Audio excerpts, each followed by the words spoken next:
Hello, let's begin with the first chapter of Flamingo, which ironically is called the last lesson. Yes, the plot of this particular lesson is dating to the 18th century, where Bismarck was on an extension spree. He went on occupying the territories and merging them with German. In the process, he had attacked on France also and got their territories of Alsace and Lorraine. Now, what are the fallouts of this particular accession is clearly shown in this particular chapter. The theme of the chapter, number one, it tells the aftermath of wars. How do wars affect the normal human beings of a particular place? Number two, the extension spree. What is its impact on normal human beings? Number three, the tendency to postpone or to procrastinate our work has a big fallout. This chapter shows that very clearly to us. Let's get into the chapter. The story begins like this. The protagonist of the story, that is Franz, is a school-going boy. Early in the morning, he sets off for the school. He is already late for the school. And as he was moving, he could see the nature at its full bloom. He was fascinated by that. To supplement that, the rhythmic marching of the Prussian soldiers made him to stand and observe them.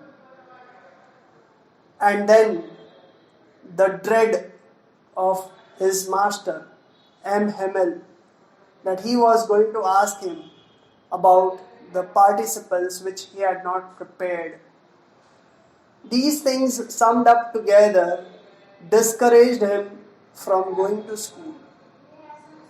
But then finally he decides to go to school. As he was rushing towards the school, he passed by town hall.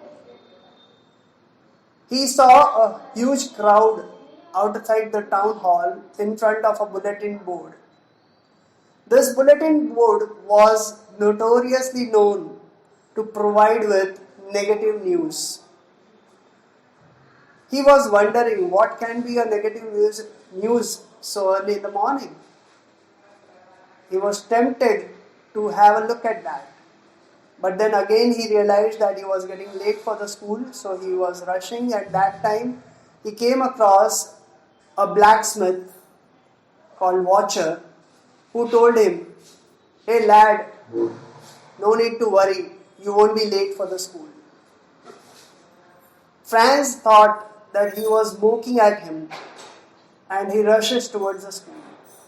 It seemed like a Sunday morning. No noise of children, opening or closing of drawers, or ramming of scale rulers by the teachers. He became a bit apprehensive, but still he goes into the school and reaches his class. To his surprise, the class is filled and complete silent. He is in a state of puzzle. Again, to his surprise, Hamel, his teacher, unlike his usual behavior, he welcomes him in the class and asks him to take his place. Franz is full of wonder what is happening, and he settles down.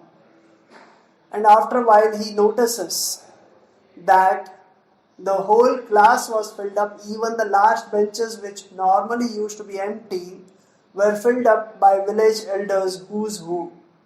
like the postmaster, the hawser, the mayor, and all sorts of people were there. And when he stationed his eyes on Hamel, he found him to be wearing the dress which he would normally wear on special occasions or prize distribution days. He had so many queries in his mind. What is going on?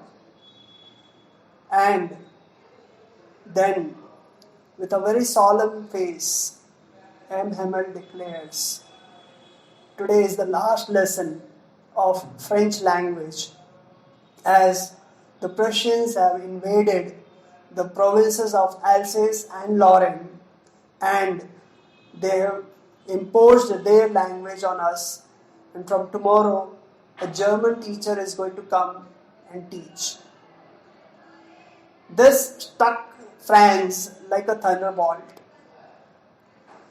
He had been postponing his studies of French, thinking that I'll do it next time, I'll do it next time, I'll do it next time. And suddenly now he has come to an end where he is left high and dry without learning French language. At the same time, like the jigsaw puzzles that he had in his mind, all things got in place and he could make out why there was a crowd outside the town hall in front of the bulletin board, why the blacksmith told him that he would not get late, why there was this complete silence in the school campus, why the last benches were filled up with all the village elders, and why Hamel, his teacher, was wearing this special dress. Everything seemed to be falling in place for him. And he really regretted his tendency to procrastinate about his studies. He started paying attention to what Mr. Hamel was saying. Hamel was not in his usual self. He wanted to give everything that he could on this last day to all those who were present over there. He started teaching in a manner which Franz surprisingly found too easy to understand. In fact, when Hamel called Franz for participle, and when Franz said that he hasn't prepared, then Hamel didn't scold him. Rather, he blamed his parents and himself for the state of affairs of the students. He said that the parents didn't take much care about the education of their children. They wanted them to be engaged in money-earning activities. He himself was also responsible for this. He confessed that he used to send children for watering the plants or fetching the things. Even when he wanted to go for fishing, he gave a lecture off. So he also owned up the responsibility for the state of affairs of the children. There was remorse all over the place. There was regret throughout the session. And everybody wanted to get as much as they can on that particular day. That is the last lesson. Hamel was teaching. He taught them about writing. He taught them about grammar. He taught them about the vocabulary and the alphabet. While this was going on, Franz notices some pigeons cooing over there. And he wonders, are these Germans going to make them also coo in German? Through this particular statement, the author wants to convey a point that it's we human beings who encroach into others' territories, not any other living beings. All live freely. But we human beings, with our greedy nature, try to dominate others, try to get into others' territories, and that's just because of our greed. And he again focuses on studies, and he starts learning everything very comfortably. Then Hamel tells about the French language to them. He says this is the one of the most beautiful languages in the world and most scientifically created one. It's the beauty of the language that joins them together. He tells them that mother tongue is a key to prison. Here, he wants to convey that in the face of opposition or the domination from other countries, it's the mother tongue which unites the citizens of a country and brings them together to fight off and regain their independence. That's how they can be free of the prison. Everybody is listening very intently.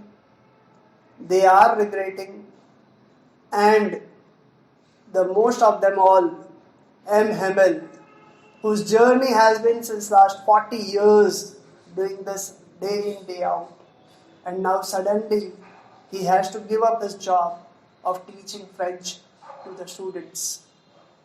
After 40 years of teaching, suddenly he'll be free tomorrow.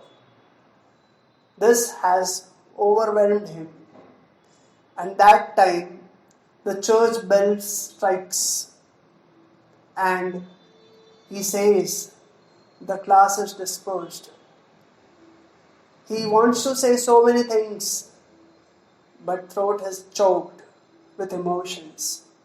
He couldn't utter anything. So what he does is, he turns towards the board and in block letters, bold letters, he writes down, Vive la France, which means long live France. And with the gesture of his hands, he announces the dispersal of the class.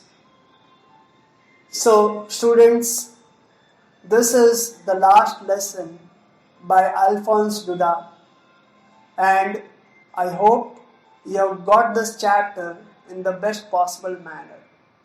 Feel free to contact me with any of your queries. Thank you.